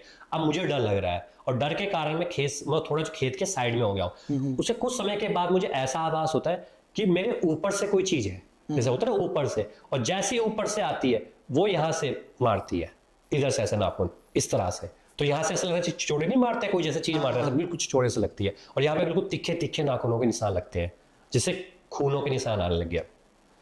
मुझे ऐसा लगेगा मुंह को बिल्कुल चोड़ दिया हो, जैसे बिल्कुल ऐसे नाखूनों से मारा हो। और जब मैं हाथ लगा के देखता हूँ तो ब्लड दिखता है मेरे मुंह में, और जलन हो रही है, पीठ पे मारा वहां जलन, यहाँ मारा यहाँ जलन, मुंह पे जलन हो गई है। अब रोने लग गया हूँ, कह रहे मैं अब पहली बार लाइफ में रोया था, कह रहे अब पहली बार डरा था जीवन में। तो मैं इतना रोया ना, इतना चिल्लाने लग गया, मैं चीखने चिल्लाने लग गया। मैं गया था आज मैं खत्म हूँ, मुझे लगा मैं दोस्तों मर ही गया, क्योंकि तो गिर गया, मैं मर गया हूँ और अब मैं भी मर जाऊंगा। अब मुझे अपनी माँ की बात याद आने लग गई थी कि सारा पिताजी होते तो मैं आज यहाँ ना आता। और जो गांव में चीजें हो रही हैं ये सब ऐसी ही होती थी, इसलिए वो यही ऐसे ही हो जाता, तो दिखता ही कुछ नहीं था और चीजें होती थी। उसके आखिरी टाइम पे मैंने कहा अभी भी मैं चुप हूं, शांत ऊपर रो रहा हूं, मैं पीछे इधर देख रहा हूं, उधर देख रहा हूं, आगे देख रहा हूं, मुझे कुछ नहीं दिखाई दे रहा। तभी क्या होता है, मुझे ऐसा पैरों के पास कोई पैरों में यहाँ पे भी मारता है, ऐसे नाखून, जैसे ऐसे नाखून लगते हैं बिल्कुल यहाँ तक ऐसे चीरते हुए। अगर मुझे महसूस होता है कि वो नाखून चीरते हुए महसूस हो रहे हैं, मुझे जैसे ब्लेड मार रहा हो कोई ऐसे चीरते हुए पैरों में, और फिर वो चीज बाहर निकल जाती है, इधर निकल जाती है, और मैं सीधा जमीन पे अब गिर चुका हूँ, क्योंकि अब चील। और अब मुझे लग गया कि मैं खत्म होने वाला हूँ, क्योंकि अब मैं कोई बचा ही नहीं सकता, मैं खत्म हुआ, अब कुछ नहीं हो सकता मेरे ऊपर। और अब मुझे वो चीज सामने दिखाई दे रही है। क्या दिखाई दे? आप दिखाई दे। अब मुझे देखता हूं एक भयानक सा रूप जो बिल्कुल काला है, बिल्कुल काला, कुछ नहीं दिखाई दे रहा, काला। सिर्फ क्या चमक रहे हैं उसके, वो लाल नाखून। नाखून भी कैसे, ऐसे तिखे, जैसे कि कहते हैं वो तिखे तिखे सरिया से लगा रखे हो, ऐसे काले से नाखून बस। और कह रहे मुझे कुछ नहीं दिखाई दिया, वो क्या चीज थी क्या थी मुझे नहीं पता, वो काले से नाखून से दिख रहे थे, वो बिल्कुल काले सरिये जैसे लाल से चमक रहे थे। मैं अब समझ गया था क्या मैं खत्म हूं, और बिल्कुल मेरे वहां सामने है। ठीक है, अब मैं हो गया कि अब गया मैं। उसके बाद कह रहे मैंने आंखें बंद कर ली, मैंने कहा अब तो मर ही गया मैं, अब तो मैं बच सकता नहीं हूं। लेकिन तभी कह रहे मुझे क्या याद आता है, मेरी माँ मुझे हमेशा एक चीज बताया करती थी, हमारे जो इष्ट देवता थे वो थे काल भैरव जी, काल भैरव देवता थे जो मेरे इष्ट देवता थे। तो माँ हमेशा कहती थी कि देख बेटा, कभी तेरे जीवन में कोई भी संकट आएगा तो तुझे एक देवता बचाएंगे, जो हमारे इष्ट देवता है, कुल देवता है, वो है काल भैरव देवता। और कहते हैं जहां पे काल भैरव आ जाते हैं वहां पे चीजें खत्म हो जाती है, क्योंकि वही उनके साथ स्वामी है। तो कह रहे मैं सही बोलूं, मैं कहता मैं सही बोलूं ना, आज मैं आपके साथ धारी देवी आ रखा हूं। मैं कभी भी इन चीजों को नहीं मानता था, ना मैं किसी देवी को मानता था, ना उस टाइम मैं किसी देवता को मानता था, मैं किसी चीज को नहीं मानता था। मैं कहता ये चीजें ढकोसले होते हैं, कुछ नहीं होता है। हमारे वहां जागर लगती थी, हमारे वहां पूजा पाठ, जब भी जागर लगती थी मैं भाग जाता था। कोई घर पे पूजा होती थी, मैं किसी ने काम के इसलिए भाग जाता था, मैं मानता था। पर उस दिन मैंने पहली बार काल भैरव को पुकारा, मैंने कहा हे देवता, अगर आप तत्व हो और सचमुच में आप हो तो हे काल भैरव देवता आज मुझे बचाओ। अगर आज आपने मुझे बचा लिया और मेरे दोस्त को बचा लिया तो मैं उम्र भर आपकी शरण में रहूंगा और आपकी भक्ति करूंगा और पूजा करूंगा। क्योंकि कहते हैं कि काल भैरव का जो मंदिर होते हैं वो बहुत ही अच्छे मंदिर होते हैं और वहां पे वो तप मंदिर होते हैं। उत्तराखंड में कहते हैं कि जैसे कुमाऊं में न्याय के देवता है गोलू देवता जी, गोलू देवता, और गढ़वाल में न्याय के देवता है काल भैरव। तो ये न्याय के देवता है। तो कहते हैं कि काल भैरव जी मुझे बचाओ। उस टाइम में उनसे बोलता हूँ, बस मैंने ये चीज बोली है कि काल भैरव मुझे बचाओ। उसी वक्त कह रहे अजीब सी क्या चीज होती है, मेरे शरीर में एक वाइब्रेशन होने लगी है, एक शरीर में वाइब्रेशन, मुझे नहीं पता कैसी वाइब्रेशन थी वो, एक वाइब्रेशन होने लगी है और मुझे ऐसे लगने लगा जबकि मेरे खून आ रहा है, मुझे कोई दर्द ही नहीं हो रहा और मैं सीधा खड़ा हो गया और मैं देख रहा हूं कि मैं खड़ा हूं और सिर्फ उस चीज को देख रहा हूं। मन में डर भी है पर मुझे ये समझ में मैं खड़ा क्यों हो रखा हूं। और सीधा मैं उसके पास जा रहा हूं और वो सीधा मेरे पास आई है और सीधा पास आई है। जब उसने मुझे उसको देखता हूं तब मुझे रियलिटी में दिखता है कि वो चीज है क्या। वो रियलिटी में इतनी भयानक है यार, उसकी जो आंखें तो मुझे दिखी नहीं कि आंखें है कि नहीं है, बस उसके मुझे दांत दिखे, जो दांत है बिल्कुल काले दांत और वही सजे नाखून बस। और उसके पैर है कि नहीं है वो भी नहीं देखे गए मैंने कि पैर है कि नहीं है। तो उसने जैसे ही कह रहे मुझे अपना हाथ मारने लगा, मैंने सीधा उसका ये पकड़ा और सीधा उसको जमीन पे लेटाया, ये पकड़ के जमीन पे लेटाया और मेरे शरीर में वाइब्रेशन हो रही है, कप जैसे वाइब्रेशन होती है और मैं चिल्ला रहा हूं, चीख रहा हूं और सीधा उसको दबाता हूं, नीचे की ओर दबाता हूं और उसे कहता हूं, एक बात कहता हूं कि अब से ये मेरा स्थान है, अब तू यहां से चले जा और इस गांव से चले जा। तू जितनों को ले गया उनको तो ले गया, अब तो यहां से किसी को लेके नहीं जाएगा। कह रहे हैं मैं कह रहा हूं पर मुझे समझ में नहीं आ रहा मैं बोल क्या रहा हूं, मुझे समझ में नहीं आ रहा। अब वो है, वो नीचे में उसको देख रहा हूं, दबा रखा है मैंने और मन में डर भी हो रहा है मेरे, पर मुझे समझ में नहीं, दबा कैसे रखा है इसको, और उसको दबा रखा है मैंने, बिल्कुल मिट्टी पे दबा रखा है, जमीन पे, और उसको मैं कह रहा हूं वचन दे कि यहां से तू जाएगा। तो उसके बाद करीब कुछ 10 या 20 सेकंड के बाद मुझे नहीं पता मैं बेहोश हो जाता हूं फिर।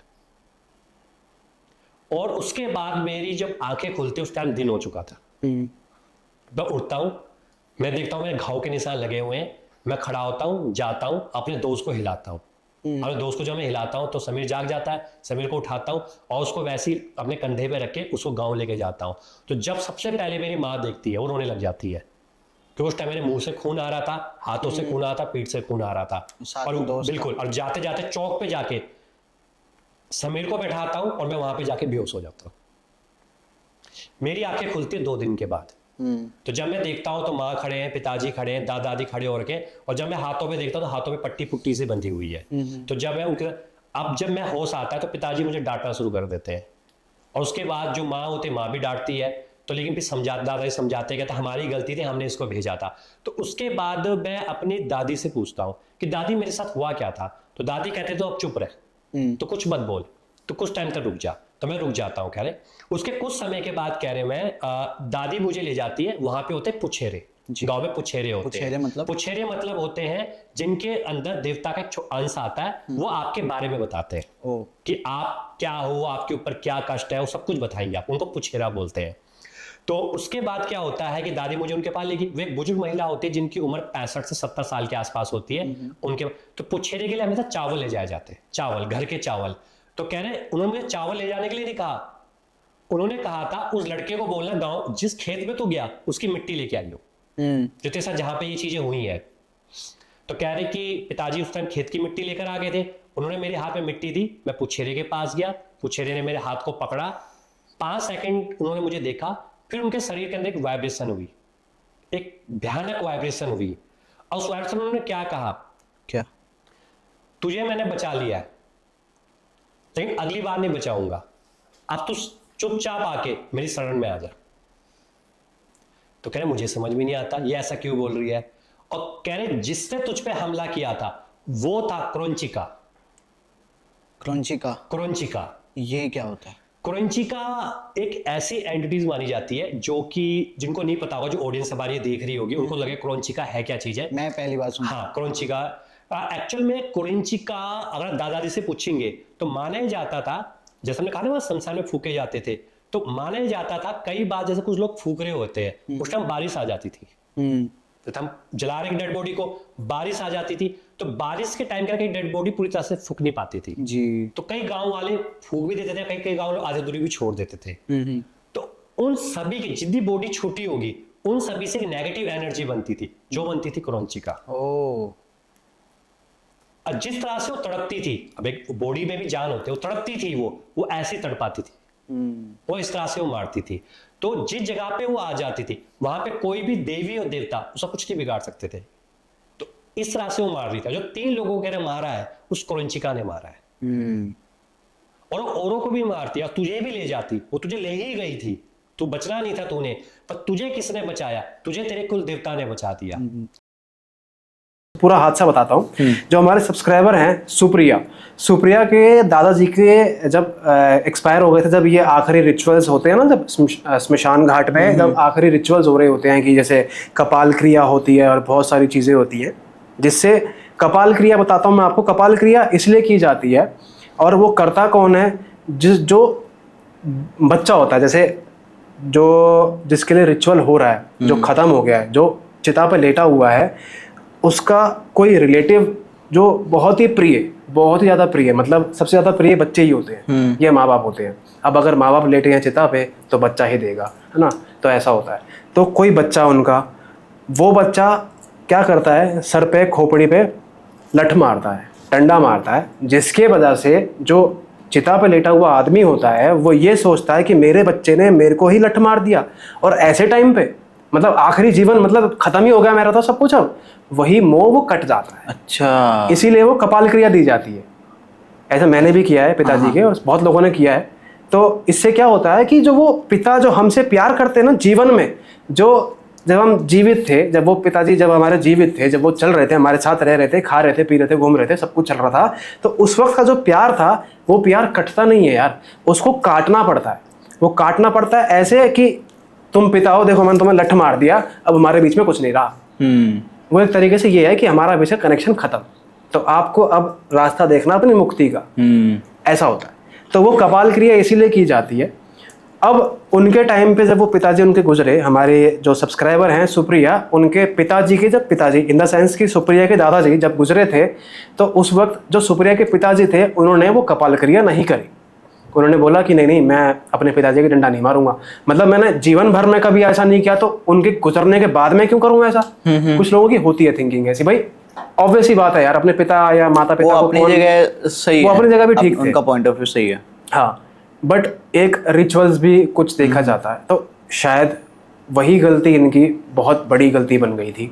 और फिर उसके बाद जब वो 13वीं वगैरह होती है, और ऑब्वियस ही बात है कि जब 13वीं चल रही होती है ना, तो उन दिनों में ना वो शक्तियाँ, वो जो एंटिटीज़ होती हैं, वो जो जिसकी भी मौत हुई है, वो आदमी दिखता है घर के अंदर, जो ये 13वीं वाले दिन चल रहे होते हैं।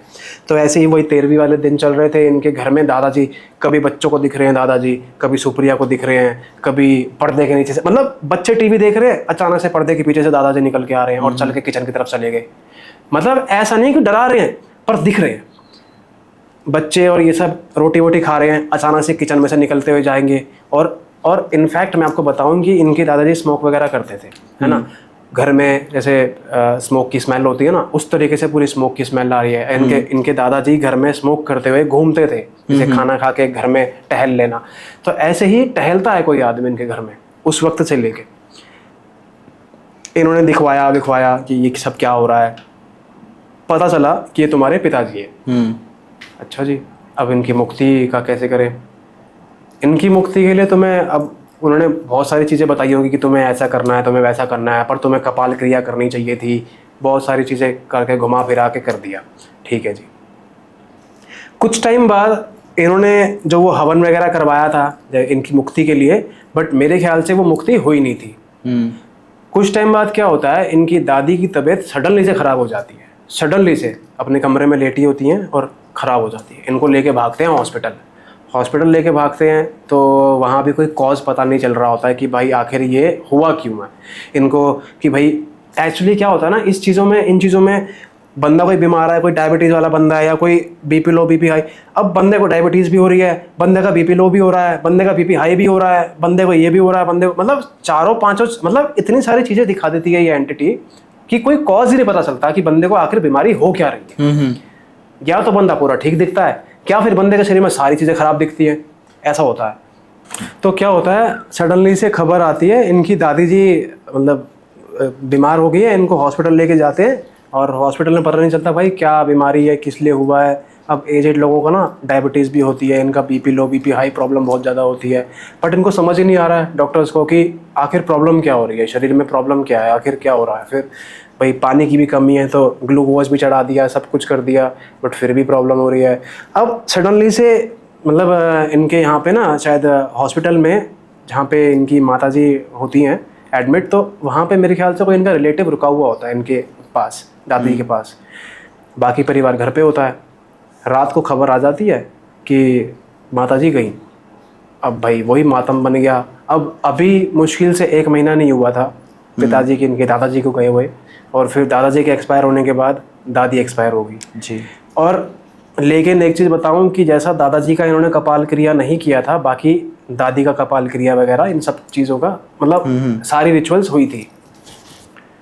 तो फिर उसके बाद उनकी भी 13वीं चली। उनकी 13वीं होने के बाद उन दिनों उनको दादी भी दिखने लगी। अब घर में दादाजी भी हैं और दादी भी है, मतलब दोनों आत्माएं हैं अब घर में। अब किसी बच्चे को दिख रहे हैं दादाजी, किसी बच्चे को दिख रही हैं दादी जी। सडनली से कभी कुछ हो जाता तो कभी कुछ, अचानक से कभी टीवी चल जाता है। जैसे अब दादाजी टीवी देखते थे, टीवी में न्यूज़ देखते थे, तो वो ऑटोमेटिकली न्यूज़ चैनल खुल रहा है, ऑटोमेटिकली घर में वो स्मोक करते थे, बीड़ी वगैरह स्मोक, तो स्मेल आ रही है घर में। रात को जैसे वो चलते थे तो वैसे ही जैसे बूढ़े बुजुर्ग लोग होते हैं ना, ऐसे पीछे हाथ रख के घर में टहलते हैं, उस तरीके से टहल रहा कोई आदमी घर में। और दादी की आवाज़ें आ रही है उनके कमरे से, जबकि दादी गुजर चुकी है। बच्चों को आवाज़ दे रही हैं, ए बेटा, ए सुप्रिया, बेटा आजा, ला तेरे लिए मैं खीर बनाई हूँ, आजा। मतलब जैसे दादी बच्चों को पुचकारती है, प्यार करती है बच्चों को, उस तरीके से ही कि जैसे दादी आज भी अपने कमरे में है एक तरीके से। अब बच्चे ये चीज़ सुन के तो और हालत ख़राब हो जाती है, बच्चे भागे अपनी माँ की तरफ, मम्मी मम्मी दादी की आवाज़ आ रही है, दादी की। अच्छा, अब वो अपने हस्बैंड से बात कर रही हैं कि सुने ऐसा ऐसा हो रहा है, दादाजी मतलब ससुर जी के टाइम से ऐसा हो रहा है मतलब। अब ये लोग फिर से उस बंदे के पास जाते हैं जो वो इनका कोई बाबा वगैरह होता है, तो जाते हैं। वो बताता है कि भाई ऐसा है, तुमने जो कपाल क्रिया नहीं करी थी ना, तो ये उसकी वजह से हो रहा है। तो कहते हैं अरे नहीं, वो उस वक्त में विश्वास नहीं करते हैं मेरे ख्याल से, वो उसकी बातों पे भरोसा नहीं करते हैं कि अरे कुछ नहीं है, ठीक है, ऐसा ही है, चलो कोई बात नहीं, सब ये किस्मत की बात है। किस्मत पे बात डाल देती है आजकल ज़्यादा दुनिया ना, कि भाई ये सब चीज़ें नहीं होती हैं, किस्मत की बात है। क्या होता है, कुछ टाइम बाद अचानक से ही घर से निकल रहे हैं, इनका बिजनेस होता है, इनके सुप्रिया के पिताजी का बिजनेस होता है कुछ, मेरे ख्याल से कोई शॉप वगैरह होती है। घर से निकलते ही हैं, 5 मिनट का दायरा क्रॉस करते हैं, मुश्किल से 5 मिनट हुए नहीं होते हैं और उनका एक्सीडेंट हो जाता है ट्रक से। सुप्रिया के पिताजी का एक्सीडेंट हो जाता है ट्रक से। अब भाई साहब खबर आती है, पहले तो फ़ोन आता है सुप्रिया की माताजी के पास कि ऐसे ऐसे है, आपके हस्बैंड का एक्सीडेंट हो गया है और इनकी कॉल डिटेल्स में सबसे ऊपर आपका ही कॉल था, तो इसीलिए हमने सबसे पहले आपको कॉल किया। अब भाई साहब क्या कहती है माताजी, इनकी सुप्रिया की माताजी क्या कहती हैं, अरे मजाक कर रहे हो, अभी तो 2 मिनट पहले घर से निकले हैं। मतलब वो ये समझ रही है कि अभी 2 मिनट 5 मिनट पहले घर से निकले हैं, कुछ नहीं हुआ है, कोई प्रैंक कर रहा है, कोई मजाक कर रहा है। फिर 5 से 7 मिनट बाद, 10 मिनट बाद दोबारा 2-3 कॉल जब आती है, तब जब बात करती हैं तो देखती हैं कि वो लोग जो फ़ोन करते हैं वो फिर बताते हैं कि अरे मैडम जी, आपके पति का, आपके हस्बैंड का एक्सीडेंट हो गया है, हम इन्हें वहाँ ले जा रहे हैं, हॉस्पिटल ले जा रहे हैं, कोई हॉस्पिटल बताया, वहाँ ले जा रहे हैं और आप वहीं आ जाइए। अब भाई ये अपने बच्चों को उठाती है, बच्चे भी छोटे छोटे से होते हैं, उठाती है, अपने रिश्तेदारों को फ़ोन कर रही है कि जो उस हॉस्पिटल के आसपास जो भी है, भैया वहाँ पहुँचो, मेरे हस्बैंड का एक्सीडेंट हो गया है, उसको इलाज की ज़रूरत है, तुम जल्दी से वहाँ पहुँचो, मैं भी आ रही हूँ। जैसे होता ही है आदमी को ना, जैसे अब आदमी को ले जा रहे हैं किसी ऐसी जगह जहाँ पे हमें पता है कि वहाँ पे हमारा कोई रिलेटिव है ऑलरेडी, तो हम उसको फ़ोन करके बोल सकते हैं कि यार सुनो, हम उसको ना वहाँ हॉस्पिटल ले जा रहे हैं, तुम इतने वहाँ पहुँचो फटाफट यार, वो अकेला फील ना करे। यार जो अगला बंदा एक्सीडेंट हो चुका है, जिसका पता है कि हमें कुछ ही सांसें बची हैं, जो बंदा ये सोच रहा है कि मेरे बच्चे मुझे एक बार दिख जाए, होता है ऐसा, मेरे साथ हुआ ऐसा। मेरे पिताजी का एक्सीडेंट हुआ था ना, तो जब बहुत अच्छा हुआ, मेरी माँ ने, हमने नाना जी को फ़ोन कर दिया था, तो उस वक्त नाना जी NCF में एक्सियन है, जी। म्यूनिसिपल कॉर्पोरेशन ऑफ फरीदाबाद, उसमें एक्सियन है। तो अब नाना जी पहुंच गए फटाफट वहाँ पे, एस्कॉर्ट्स हॉस्पिटल लेके गए थे, तो वहाँ पहुंच गए। तो आखिरी में बस उन्होंने यही कहा कि शिवम और लक्की को बुला लो, मतलब मेरी माँ का नाम घर पे लक्की है, तो उसको बुला लो। अब बस ये आखिरी था। मतलब वो रह जाता है यार बंदे के अंदर ना कि मेरे को आखिरी बार अपने बच्चे को देखना है, अपनी बीवी को देखना है, अपने परिवार को देखना है। तो ये मैं फील कर सकता हूँ। तो ऐसा ही उनके साथ हुआ था। उन्होंने बोला मेरे बच्चों को एक बार बुला लो, मतलब वो हॉस्पिटल में थे, एक बार बच्चों को बुला लो, दर्द हो रहा है, नहीं झेल पाऊँगा, बुला लो। सडनली से ख़त्म हो जाते हैं। अब भाई फ़ोन करते हैं, जब आती है इनकी वाइफ वगैरह आती है, बच्चे आते हैं, जब भाई क्या रोना होता है, मेरे रोंगटे खड़े हो गए। मैं वो समय ही अलग सच होता है। बताऊं, मेरे खुद रोंगटे खड़े। वो ना मेरे रोना आ जाएगा, मतलब वो अलग ही, वो रिलेटेबल है वो चीज़।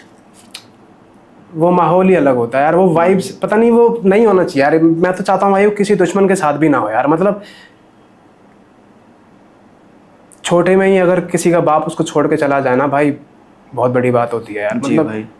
बाप का साथ बहुत ज़रूरी होता है एक बच्चे पे। हाँ, माँ का भी बहुत ज़रूरी होता है, माँ का आंचल बहुत ज़रूरी होता है, बट बाप का जिस तरीके से होना चाहिए ना, बाप का मतलब, खैर चलो छोड़ो। फिर उसके बाद क्या होता है, ऐसे ही भाई जब घर में लेके आते हैं डेड बॉडीज़ वगैरह, डिस्चार्ज वगैरह करवाते हैं, सब कुछ वही सब चीज़ें चल रही होती हैं, आखिरी रिचुअल्स चल रहे होते हैं। तो ऐसे ही इनका भी, जैसे सुप्रिया का एक छोटा भाई होता है, तो इसके हाथों से वो क्रिया करवाते हैं, कपाल क्रिया, इसके पिताजी की। लेकिन कपाल क्रिया दादी की भी होने के बाद, पापा की भी होने के बाद भी वो तीनों शक्तियाँ घर में दिख रही हैं। अब घर में जहाँ पहले दादाजी थे, जहाँ उनके गुजरने के बाद दादी भी होने लगी, फिर उनके दोनों के गुजरने के बाद अब पापा की भी आत्मा घर में ही अटकी हुई है। मतलब अब इनके घर में 3 आत्माएं घूम रही हैं खुलेआम ऐसे घूम रही हैं कि बच्चे अगर रोटी खा रहे हैं, अचानक से पीछे से पिताजी निकल के जा रहे हैं। सोचो अगर बच्चे रोटी खा रहे हैं, उनके पिताजी जो गुजर चुके हैं वो पीछे सोफे में से ऐसे निकल के जा रहे हैं, बच्चे पे क्या बीत रही होगी यार ये चीजें देख के। जिस बच्चे का बाप गुजर चुका है और वो घर में घूम रहा है, क्या गुजर रही होगी उस बच्चे पे। ऐसे ही बहुत बुरा हाल घर में, मतलब माहौल अलग ही चल रहा था, बहुत अलग माहौल चल रहा था घर में। रात को जैसे इसके दादाजी की आवाज़ आ रही है, ऐसे कोई स्मोक कर रहा है, स्मेल की आवाज़ आ रही है। इसके पिताजी घर में क्या करते थे कि घर में चल रहे हैं, जैसे क्या किसी की ना आदत होती है सुबह उठने के बाद न्यूज़पेपर खोल के बैठ जाना, न्यूज़पेपर पढ़ना, है ना। और वो जो न्यूज़पेपर की आवाज़ होती है ना, जैसे आप न्यूज़पेपर खोल रहे हो, वो जो कचर कचर कचर कचर ऐसे आप पन्ना पलट रहे हो, खतर खतर ऐसे जो आवाज़ें आती है ना, वो सारी आवाज़ें आ रही है सारी, जैसे कोई वाकई में कोई शक्ति अंदर है घर में जो वाकई में चल रही है, वैसे ही जैसे डेली उनका रूटीन था उस तरीके से। और भाई इनकी हालत ख़राब। फिर एक दिन क्या होता है, बच्चों को स्कूल भेजा होता है, पता चलता है जी बच्चों का एक्सीडेंट हो गया स्कूल से ही आते वक्त। बच्चों का ही एक्सीडेंट हो गया स्कूल से आते वक्त। उनका जो जिस गाड़ी से, जिस ऑटो से या फिर जिस भी व्हीकल से वो आ रहे थे, जैसे आजकल क्या होता है ना, वैन वगैरह जा रही होती है बच्चों की, है ना, जैसे बाकी बच्चे भी हैं, वैन है, पूरा ड्राइवर वहाँ तक ले जाएगा, छुट्टी होगी, फिर बच्चों को एक एक बच्चे को हर किसी के घर पर उतार के आएगा। आजकल ऐसा हो ही रहा है। जैसे बस होती थी, बस में तो चलो बस स्टॉप से बच्चे बैठ के स्कूल उतरे, फिर स्कूल से वापस बस स्टॉप से उतरे, फिर वापस घर आ गए। लेकिन आजकल तो ऐसी सी कैब्स और ऐसी सी वैन्स वगैरह हो गई हैं कि भाई बच्चों को सीधा घर से उठाती हैं, स्कूल ले जाती हैं और वापस घर पे बच्चों को छोड़ती है। तो ऐसे ही वो वैन पे पूरा एक्सीडेंट हो गया था बच्चों का, और मुश्किल से सारे बच्चे बचे हुए थे, पर खरोच इन्हीं दोनों बच्चों को आई थी। और खरोच भी ऐसी आई थी कि मतलब बाल बचे हैं, ये लगा लो कि बस एक बार क्या आंखों के बगल में कहीं खरोच आ गई या सर में आ गई कहीं खरोच, तो बस बाल बचे दोनों बच्चों को घर पे लाया गया। और फिर घर पे लाया गया तो इनकी मम्मी ने छुट्टी ही करवा दी इनके उसकी स्कूल की कि भाई अब तुम घर पे बैठो, तुम कुछ दिन रुको, और ये बहुत माहौल ही ख़राब चल रहा है कुछ टाइम से, तो तुम अभी बाहर ही मत जाओ। तो नहीं जाओगे। इनकी माँ ने सही करा वैसे तो मेरे ख्याल से कि भाई अगर तुम अपनी नज़रों के सामने रखोगे ना, तो शायद कुछ बचा लो होने से बुरा, कुछ बुरा होने से पहले तुम शायद पहचान जाओ और शायद बचा लो बच्चों को। तो ऐसे ही इन्होंने सोचा इनकी माँ ने कि भाई अभी कुछ दिनों के लिए छुट्टी कर लो, स्कूल नहीं जाना, घर में रहो, आराम से घर में एंजॉय करो, घूमो फिरो, जो करना खाओ पियो, घर में रहो। ऐसे ही एक आध दिन बीतता है तो रात को जैसे हलचल वगैरह सब कुछ तो हो ही रही होती है इनके घर में, बहुत ज़्यादा बुरा हाल हो रहा होता है घर में। कभी किसी बच्चे को पापा दिख रहे हैं, कभी किसी बच्चे को दादाजी दिख रहे हैं, कभी किसी बच्चे को दादी, और बच्चे भाग भाग के मम्मी के पास जाते हैं, मम्मी मेरे को दादाजी वहाँ बैठे हो दिखे, मम्मी मेरे को पापा वहाँ बैठे हो दिखे, मम्मी मेरे को दादी वहाँ अब मम्मी भी क्या करे यार, इनकी माँ भी क्या करे भाई, अब मैं क्या करूँ। अब उनके दिमाग में भी नहीं आ रहा है, उसको फ़ोन कर रही है उस बाबा को, वो भी फ़ोन नहीं उठा रहा है, वो भी पता नहीं क्या कह रहा था, क्या मतलब क्या करवा के चला गया कि भाई पिताजी ससुर जी की मौत हो गई, फिर सास की मौत हो गई, फिर मेरे ही हस्बैंड की मौत हो गई।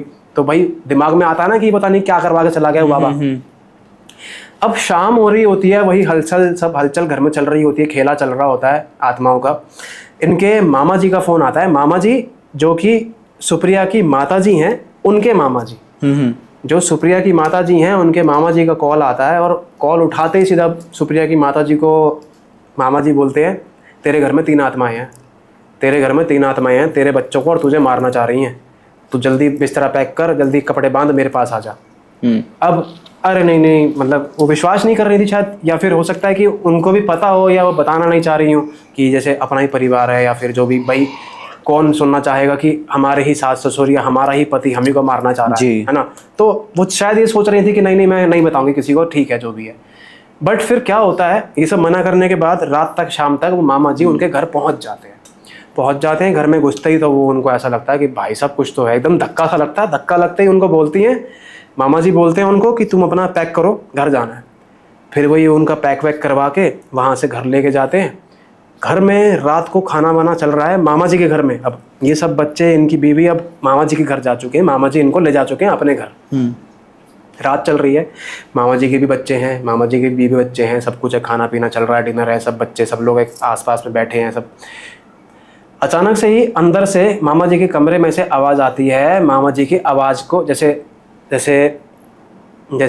मैं कैसे बता रहा हूँ, जैसे मामा जी को किसी ने बुलाया और स्ट्रांगली बुलाया। जैसे इनके जो सुप्रिया की माता जी है ना, जो उनके ससुर थे, वो जैसे इनके मामा जी को बुलाते थे। जैसे अगर किसी का नाम है वेद प्रकाश, है ना, तो अरे वेद प्रकाश इधर आ, जैसे ससुर जी अंदर से बुला रहे हैं। और ये लोग एकदम दंग रह गए कि ससुर जी की आवाज़ यहाँ से, वो तो गुजर चुके हैं।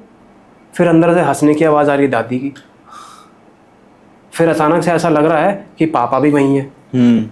अब इनको ये समझ आ गया कि ये तीनों अब इनके साथ यहाँ तक आ गई हैं, मामा जी के घर तक। लेकिन ये अच्छा हुआ कि मामा जी की कुछ सिद्धियाँ, कुछ विद्या, कुछ पंडित की जो वो ज्ञान है ना, वो कुछ लेके बैठे थे, कुछ वो हैं किसी चीज़ में। तो वो क्रिया वगैरह में कुछ महारत हासिल कर रखी है उन्होंने, मामा जी ने। तो वो बताते हैं कि ठीक है, आज मैं ही देख लेता हूँ क्या चीज़ है। फिर कुछ ऐसे ही अमावस्या पूर्णिमा होती है और इन्हीं रातों को ये सब चीज़ सीन ज़्यादा होते हैं जी। तो बाहर जाते हैं, ऑटोमेटिकली अपना सारा सामान, सब कुछ, हवन सामग्री जो भी सब कुछ डलता है, गुग्गल लोबान वगैरह और आम की लकड़ी की पेटी वगैरह, मतलब जो भी कुछ हवन वगैरह में, जो भी अशोक के पेड़ के पत्ते, पीपल के पेड़ के पत्ते या पान के पत्ते या कुबेर सुपारी वगैरह, एवरीथिंग, मतलब जो भी चीज़ें किसी पूजा में काम आती हैं, जो भी चीज़ें हवन में काम आती हैं, जो भी चीज़ें किसी उतारे में काम आती हैं, वो सारी चीज़ें, जैसे किसी को अगर मुक्ति प्राप्त करवानी हो, वो सारी चीज़ें वो सब वहाँ पे अवेलेबल करके ले आते हैं और बोलते हैं कि बच्चों तुम्हें अब यहाँ बैठना है। उसकी सुप्रिया की माता जी को बैठाते हैं और बाकायदा 3 दिन तक वो हवन चलता है। 3 से 4 दिन तक वो हवन, उन्होंने बताया था 72 घंटे 3 दिन होते हैं ना जी। हाँ, तो 3 दिन तक वो हवन चलता है और बैठा रखा है पूरा एकदम रक्षा कवच, जैसे कहते हैं ना, एक कवच बना देते हैं। और वो कवच भी वो उन्होंने मुझे बताया था कि ऐसा था कि एक पूरा गोला बना रखा है और गोले के अंदर एक स्टार है और उस स्टार के बीच में हमें बैठा रखा है, उसकी माताजी को और सुप्रिया को और सुप्रिया के भाई को। ये 3 जने बीच में बैठे हैं उस गोले के और बिल्कुल कवच बना रखा है। और हल्दी की गांठें रखी हैं, सुपारी रखी है, मतलब बहुत कुछ, एकदम तगड़े वाला कवच बना रखा था, बहुत तगड़े वाला। और अच्छे से एकदम, मतलब बिना नॉनवेज, बिना किसी मदिरा, बिना किसी गंदी चीज़ के अच्छे से हवन किया, अच्छे से सब कुछ। हवन जब चल रहा था तो अंदर से चिल्ला के आवाज़ें आ रही हैं, वेद प्रकाश मुझे मत भेज, मुझे मत भेज, मैं अपने बच्चों को लेके ही जाऊँगा, मैं अपने बच्चों को लेके जाऊँगा। मेरे पिता ने मुझे यहाँ बुलाया, अब मैं अपने बच्चों को लेके जाऊँगा। ये पता कौन बोल रहा था? दादा। ये नहीं, ये सुप्रिया के पिताजी बोल रहे थे। ये सुप्रिया के पिताजी बोल रहे थे कि मेरे बच्चों को मैं लेके जाऊँगा जब मेरे पिता ने मुझे लेके लिया। मतलब उनके दिमाग में ये था कि जब मेरे पिता ने मुझे नहीं छोड़ा तो मैं अपने बच्चों को क्यों छोड़ दूँ, मैं भी अपने बच्चों को लेके जाऊँगा साथ में। ये दिमाग में था इनके। अब क्या होता है कि मामा जी एकदम आंखें खुलती है, बोलते हैं देख ले, तेरा पति भी तुझे ले जाना चाह रहा है। अब भाई जो सुनता है तो भाई थोड़ा हालत ख़राब हो ही जाती है। लेकिन वो फिर ये भी बोलते हैं कि देखो, जो प्यार, जो मोह, जो कनेक्शन, रिश्ते का जो कनेक्शन होता है ना, वो कनेक्शन जब आदमी जीवित होता है तब तक ही होता है, और जब आदमी मर जाता है वो कोई कनेक्शन, कोई प्यार, कोई मोह, कुछ भी नहीं रह जाता। वो सिर्फ एक रिवेंज रह जाता है, सिर्फ एक रिवेंज, सिर्फ एक बदला, अपना स्वार्थ रह जाता है जो उसको पूरा करना है। ऐसे ही उन्होंने समझाया, बड़ी मुश्किल से सहारा दिया कि चल बेटा कोई बात नहीं, अपनी बहन को, अपने भांजी कौन लगी, जो सुप्रिया की माँ है वो उनकी मामा जी की भांजी लगी जी। तो अपनी भांजी को पूरा सपोर्ट किया कि मैं हूँ बेटा, तेरे साथ ही हूँ, तेरा परिवार ये भी है, ये तेरा घर है, कोई बात नहीं। तो वहाँ मतलब 3-4 दिन तक लगातार ऐसे ही हवन चलता रहा। और ये भी बोला उन्होंने कि इनकी नारायण बलि भी देनी है। मतलब पूरा अच्छे से वो थे, मतलब पूरे कहते हैं ना कि अच्छे से महारत हासिल कर रखी थी। उनको पता है कि भाई अगर ये 3 शक्तियां हैं, इनको मुक्त करना है तो कैसे करना चाहिए और क्यों, मतलब क्या क्या चीज़ें करनी चाहिए, क्यों करना चाहिए, आखिर क्या है, क्या इसके पीछे का सिलसिला। तो वो अच्छे तरीके से फिर उसके बाद वो ये भी बोलते हैं कि इसके बाद अब तेरे को मैं गया जी भी लेके जाऊँगा, वहाँ भी तेरे को पिंड दान करना है इन तीनों का। उसके बाद तेरे बच्चे मुक्त हो जाएंगे इस शक्ति से, वरना ये जो तू नहीं करेगी ना तो पितृ दोष भी लग सकता है तेरे को। मतलब बहुत सारी चीज़ें उन्होंने बताई कि ये भी प्रॉब्लम हो सकती है। तेरे बच्चों के साथ जो वो हुआ था उस दिन, तेरे बच्चे पता है कैसे बचे? क्योंकि उस वक्त तेरा जो पति था, वो पति उस वक्त की जो वो आत्मा थी ना उसकी, वो उग्र नहीं थी। उसके क्या होता है ना कि जो वो 13 दिन गुजरते हैं उस वक्त ना, वो जो आत्माएं होती है ना, वो अपने आप को समझ रही होती हैं कि मेरे साथ आखिर हुआ क्या, मैं ये सब क्या देख रहा हूँ, ये सब क्यों हुआ, क्या हो रहा है। वो अपने आप को समझ रहा होता है, वो आत्मा जो होती है समझ रही होती है इन 13-14 दिनों में।